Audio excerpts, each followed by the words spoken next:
사무엘상은 사사시대의 끝과 이스라엘 왕정시대의 시작을 기록한 역사서입니다. 영적 혼란과 지도자의 부재 속에서 하나님은 한 여인의 눈물의 기도를 통해 새로운 역사를 여십니다. 한나의 간절한 기도와 응답으로 태어난 사무엘은 하나님의 부르심을 받고 민족의 지도자로 세워지며 이스라엘은 새로운 전환점을 맞이하게 됩니다. 오늘은 사무엘상의 첫 장면을 통해 하나님께서 어떻게 역사 속에서 자신의 뜻을 이루시는지를 살펴보겠습니다. 사무엘상은 사사시대의 끝자락에서 시작합니다. 이 시기는 사람이 각기 자기 소견에 옳은 대로 행하였더라 라는 말씀처럼 영적 혼란과 도덕적 타락이 극심했던 때였습니다. 이스라엘에는 지도력이 부재했고 하나님의 말씀은 희귀했으며 백성들은 이방 민족의 위협 속에서 방황하고 있었습니다. 그러나 하나님은 바로 이 어두운 시기에 한 여인의 기도를 통해 새로운 역사를 준비하십니다. 사무엘상은 에브라임 사람 엘가나의 가정 이야기로 시작됩니다. 엘가나는 두 아내가 있었는데 분인나는 자녀가 많았으나 한나는 아이가 없었습니다. 당시 사회에서 자녀가 없다는 것은 큰 수치로 여겨졌고 한나는 늘 깊은 슬픔 속에 있었습니다. 분인나는 그런 한나를 자극하며 괴롭혔고 한나는 더욱 고통 가운데 울며 하나님께 기도합니다. 한나는 단순히 아기를 달라고 구하지 않았습니다. 그녀는 아들을 주시면 하나님께 평생 바치겠다고 서원했습니다. 이는 단순히 개인의 소원이 아니라 민족을 위한 하나님의 뜻에 자신을 내어드리는 기도였습니다. 그녀의 간절함은 단순한 모성애를 넘어 하나님의 역사를 향한 헌신이었습니다. 하나님은 이 기도를 들으셨고 결국 한나는 사무엘을 낳아 하나님께 드리게 됩니다. 이 장면은 우리에게 몇 가지 중요한 교훈을 줍니다. 첫째, 하나님은 한 사람의 눈물의 기도를 통해 역사를 움직이신다는 사실입니다.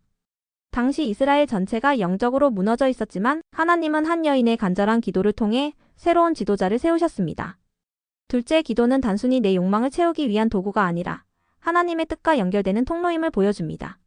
한나의 기도가 응답된 것은 그녀의 서원이 하나님의 구속사적 계획과 맞닿아 있었기 때문입니다. 또한 본문은 지도자의 탄생이 어떻게 시작되는지를 보여줍니다. 사무엘은 특별한 권력자나 왕의 집안에서 태어나지 않았습니다. 오히려 고통받는 여인의 간구와 믿음에서 시작되었습니다. 하나님은 언제나 세상의 방식과 다르게 낮고 연약한 자들을 들어 사용하십니다. 사무엘의 탄생 이야기는 결국 예수 그리스도의 탄생을 예표하는 그림자와도 같습니다. 세상 권력이나 부유한 가문이 아니라 하나님의 주권적인 선택과 은혜 속에서 구원의 역사가 시작됩니다. 한나가 사무엘을 하나님께 드렸듯이 마리아 또한 아들을 하나님께 내어드렸습니다. 사무엘상은 우리에게 하나님의 역사는 언제나 기도로 시작된다는 진리를 가르칩니다. 우리가 눈물로 드리는 기도는 헛되지 않으며 하나님은 그 기도를 통해 개인의 삶뿐 아니라 공동체와 민족의 역사를 새롭게 하십니다. 정리하면 사무엘상의 시작은 절망 속에서 드려진 기도를 통해 새로운 소망이 열리는 이야기입니다. 한나의 기도와 헌신은 단순한 개인의 문제가 아니라 이스라엘 전체를 새롭게 이끄는 하나님의 계획과 연결되었습니다. 오늘날 우리 역시 작은 기도와 헌신을 통해 하나님의 큰 역사의 일부가 될 수 있습니다. 사무엘상은 우리에게 기도의 본질을 다시 생각하게 합니다. 한나는 단순히 아들을 얻기 위해 기도하지 않았습니다. 그녀는 하나님께 주신다면 다시 하나님께 돌려드리겠다고 서원했습니다. 즉 자신의 소원을 하나님의 뜻에 연결시킨 것입니다. 우리의 기도 역시 단순히 바라는 것을 얻는 차원을 넘어 하나님의 뜻에 나를 맞추는 과정이 되어야 합니다. 또한 한나는 자신의 고통을 하나님께 숨기지 않았습니다. 눈물과 통곡 가운데 있는 그대로의 마음을 쏟아냈습니다. 이는 하나님과의 관계에서 가장 진실한 기도의 모습입니다. 우리는 종종 체면을 차리거나 예쁘게 기도하려 하지만 하나님은 우리의 진솔한 눈물과 고백을 받으십니다.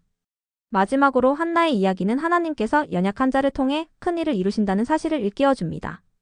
세상적으로 아무것도 아닌 여인의 눈물이 이스라엘 역사의 새로운 장을 열었습니다. 오늘 우리 역시 작은 기도와 헌신으로 가정과 교회, 사회를 변화시키는 하나님의 도구가 될 수 있습니다. 오늘 우리는 사무엘상을 통해 한 여인의 눈물의 기도가 어떻게 민족의 역사를 새롭게 열었는지를 보았습니다. 한나는 자신의 고통을 하나님께 숨기지 않았고 그 기도는 사무엘이라는 응답으로 이어졌습니다. 우리 역시 삶의 모든 순간에 하나님께 진실하게 나아갈 때 하나님은 우리의 작은 기도를 통해 큰 역사를 이루실 줄 믿습니다. 다가올 한 주간도 기도로 시작하고 기도로 승리하는 삶을 살아가시길 축복합니다.